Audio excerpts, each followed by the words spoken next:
Hi everybody and welcome to Heel Heat. My name is George Coles, and on this episode we're doing It Came From the Network. Topic of this It Came From the Network, WWF Wrestlemania 2000.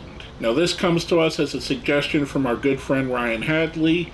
Thank you so much for the suggestion, Ryan. With that being said, if you haven't seen any of my videos before, I rate everything on a 1 to 5 scale. 1 is the worst, 5 is the best. Let's jump right in. We start the show with Lillian Garcia singing America the Beautiful. If you watched last week's show, it's a stark difference between Lillian Garcia and Boyz II Men. Not saying that Lillian has a bad voice, just saying the star power really is questionable there. And again, not knocking Lillian. I liked her. I liked this version of it. Just like I said, you got Boyz II Men, Lillian Garcia. That leads us right into our first match of the show. We have the Godfather and D'Lo Brown, who are accompanied by the Godfather's women and also Ice-T. The interesting thing about this is they didn't include Ice-T rapping them to the ring, which he did in the original, and it was for a song on one of their CDs, I think Forcible Entry, so I don't know why they wouldn't have the rights to that. It's on a CD that they produce. They're going up against the Big Boss Man and Bull Buchanan, who come out in basically the Shield gear. This was a very interesting way to start the show. Two teams I wouldn't necessarily consider two of the classic teams of the era, but it was a decent match. Boss Man and Bull Buchanan pick up the win here. I'm giving this one a 3. Now that's followed up by one of the couple different backstage interviews or promos we have hyping the main event, which is going to be a fatal 4-way with a McMahon in every corner. This one shows Stephanie McMahon and Triple H. Pretty cool little promo here. I like both of these people. Kind of interesting, again, going back, and we'll talk about this in a little bit, seeing Stephanie as the women's champion and the women's championship isn't defended on the show. A different time frame. I said it last week and I'll say it again here. Just a different time frame for women's wrestling. Totally different way it was booked. That's followed up by a hardcore battle royal, which basically they're given a 15-minute time limit, and whoever's the hardcore champion at the end of the 15 minutes is the hardcore champion, I guess. We get the Acolytes, the Headbangers, Viscera, Crash and Bob Holly, Taz, Funaki, Tajiri, and I'm probably missing a couple other people. But ultimately, this was a highlight of the Hollies, Crash, and Hardcore. Taz had a lot of good spots in the show. Also, Viscera, who had at one point for over 4 minutes was the champion. The end came off a little weird. It was a little bit wonky. The pinfall, it felt like hardcore pinning Crash at the very end. It didn't feel like the ref got the 3 count in before the time ran out, but they still gave it to him. This was okay. I wish they would have done more with some of the people on here. Like I said, we have a couple thrown together teams, and it's going to continue a trend of that later on this. Why couldn't we have like a solo match with the Acolytes versus maybe the Headbangers instead? Ultimately, Hardcore Holly does pick up the win. I'm giving this one a 2. Next up, we have TNA. No, not the wrestling show. Test and Albert, who are accompanied by Trish Stratus, and they're going up against Head Cheese, Al Snow, and Steve Blackman. There's a funny skit in the bathroom before this where Blackman and Snow are going over Al Snow trying to spice up the team, which leads us to the infamous Chester McCheesington, which if you've seen it, you know exactly what I'm talking about. This was kind of a mess. I believe even Jim Ross on commentary, I think this is a match he says it in. He kind of says at the end that neither of the teams got out of the blocks on this one, so he even trashed the match during this. Test and Albert pick up the win here. I'm giving this one a 2. Afterwards, Blackman and Snow beat up Chester McCheesington. Just not a great match in my opinion. Next up, we have probably my favorite match of the show, in a 3-way ladder match for the Tag Team Championship. The Hardy Boys are going up against the champions, the Dudley Boys, and Edge and Christian. This is one of the precursors to what would become the TLC matches. And if you remember the TLC matches are pretty much a template for what ladder matches are now. Whether you like it or not, they set the bar and they set the style. They ramped up the difficulty. They ramped up the car crash aspects of it. This was a really, really fun match. I really enjoyed it. You got 3 of the great tag teams of the era all in this. Edge and Christian ultimately pick up the win on this. I'm giving this one a 5. Next up, we get another backstage segment with another McMahon. This time it's Linda McMahon with Mick Foley, who had recently retired and was reinstated to be in the main event in the Fatal 4-Way, and we'll cover that again when we get there.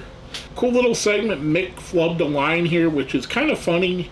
Seeing Mick Foley flub lines because of how good he is as a talker. Just interesting to me. Next up, we have a cat fight match, which I guess the rules are to throw your opponent out of the ring. We have Terry Runnels with the Fabulous Moolah going up against the Cat with Mae Young, with Val Venus as a referee. You just heard me talk about how poor the state of women's wrestling was at this time. This is yet another example. And I don't mean to talk bad about either of these women. I don't know what training they had. I don't know what they were given. This was basically, for lack of a better term, let's show off some TNA. Let's show off some women that basically both get ripped down to their thongs at one point. Terry Runnels picks up the win on this one. I'm giving this one a 1. Next up, we have China teaming up with Too Cool, Grandmaster Sexay, and Scotty 2 Hotty, going up against the Radicals of Perry Saturn, Dean Malenko, and Eddie Guerrero. This was a fun match. This was the beginning of the Eddie Guerrero-China connection. I enjoyed this. It wasn't my favorite match on the card, and China was a little bit wonky. I think a little bit had to do, there was definitely a wardrobe malfunction where her pants broke on the side and she was about to lose them. So I chalk a little bit of that up to that. This match ultimately ends up with China and Too Cool picking up the win. I'm giving this one a 3. Next up, we get our third of the McMahon clan. We have Shane McMahon with The Big Show, his person in his corner for the main event. Pretty good. Actually, this is a really good promo from Big Show, talking about he's going to show Triple H at Game's Over. He's going to pull the plug on the most electrifying man.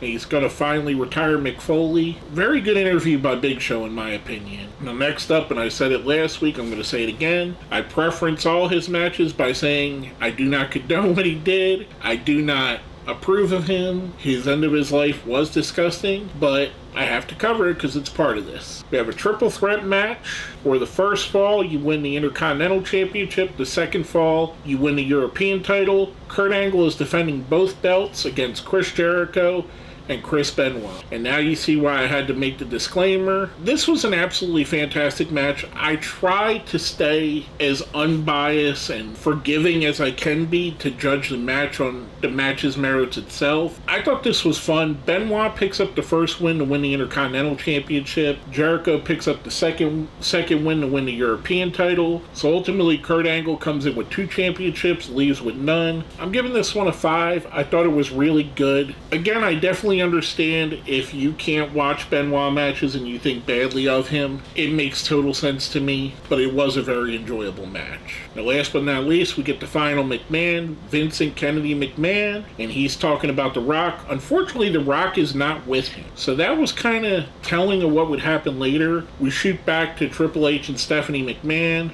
who kind of play off of what Vince just said. Cool little promo here. I would have liked to actually see The Rock involved. I don't know why he wasn't. Maybe he was busy doing something else at the time, but who knows. After that, we get another thrown together type tag team match. We got Kane and Rikishi going up against X-Pac and the Road Dogg. They have Tori with them, not Tori Wilson, the other Tori. Kane and Rikishi have Paul Bearer with them. I like this match. I thought it was good. A little bit lumbering. Again, with these kind of thrown together teams, it didn't feel like anything special. It didn't feel like a WrestleMania type thing. When you think about it, there's a lot of forgettable matches here. This was a good match. It could have been better. I would have preferred to maybe see X-Pac versus Kane in a solo match with more on the line. Rikishi versus X-Pac, Rikishi versus Road Dogg with something on the line. Ultimately, Kane and Rikishi pick up the win. I'm giving this a 3. Afterwards, we see the San Diego Chicken, which is a callback to the year before where that was Pete Rose, come out to dance with Too Cool. Kane goes to attack the Chicken, but then Pete Rose actually comes in with a baseball bat. He gets stopped. Of course, Kane does his thing with Pete Rose. This was just a good segment. Of course, Too Cool came out to dance with Rikishi at the end. I'm giving this a 3. Like I said, I enjoyed this. Finally, we get to the main event, the Fatal 4-Way for the World Championship with a McMahon in every corner. We have Triple H defending his title. He has Stephanie in his corner. The Big Show with Shane in his corner. Mick Foley with Linda in his corner. And The Rock with Vince in his. With this match, I wanted to like it more than I ended up liking it. I like all 4 of these guys. Mick Foley is one of my favorite wrestlers of all time. Triple H and The Rock are absolutely amazing. The Big Show is amazing as well. I just feel like there was too much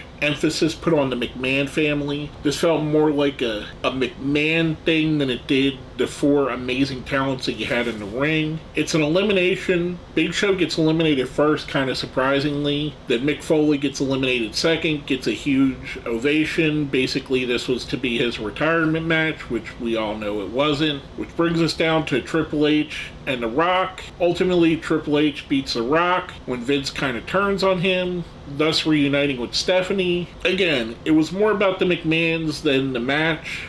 Triple H does pick up the win. I'm giving this match a 3. It could have been so much better if they just got the convoluted parts out of it. If the McMahons stayed in the back, even though they were involved. If there was something on the line, like maybe control the company, I don't know. It just, to me, it was too much for what should be a main event of WrestleMania. Overall, I think this is kind of a middle of the road show. I think it is better than WrestleMania 15. I wouldn't put it in the upper echelon. I wouldn't put it in my top 10. But it'd probably be somewhere around the top 15-ish, right there at in the middle or higher end of the cards. Overall, I'm going to give it a 3. I think it was enjoyable. I would say to go back and watch it, there's a lot of people that you would want to see on here. The three-way ladder match with the Hardys, Edge and Christian, and the Dudleys is definitely worth watching. If you could stomach it, Benoit, Jericho, and Angle is amazing as well. Seeing the little things, which I think helped WWE win the war, like all of the Radicals here, Chris Jericho here, having both of them be prominent parts of WWE television when they were underused in WCW. There are some nuggets of greatness here. Just felt like this could have been any pay-per-view. If you would have told me this was Vengeance from 2000, it would have passed as Vengeance from 2000. If you would have told me this was whatever it may have been, No Way Out, I would have said it fit as a No Way Out. It didn't feel like a WrestleMania. I'm giving it overall a 3. Once again, thank you to Ryan Hadley for the suggestion. If you made it all the way to the end, let's smash that like button, share the video, subscribe if you haven't. If you made it to the end, let me know you made it there. Out of the Fatal 4-Way, who was your favorite? Is it Triple H? Is it Big Show, Mick Foley, or The Rock? Let me know which of those 4 guys is your favorites down here in the comments. Mine's Mick. I'm giving it right ahead here. But with all that being said, my name is George Coles, and this has been another It Came From The Network.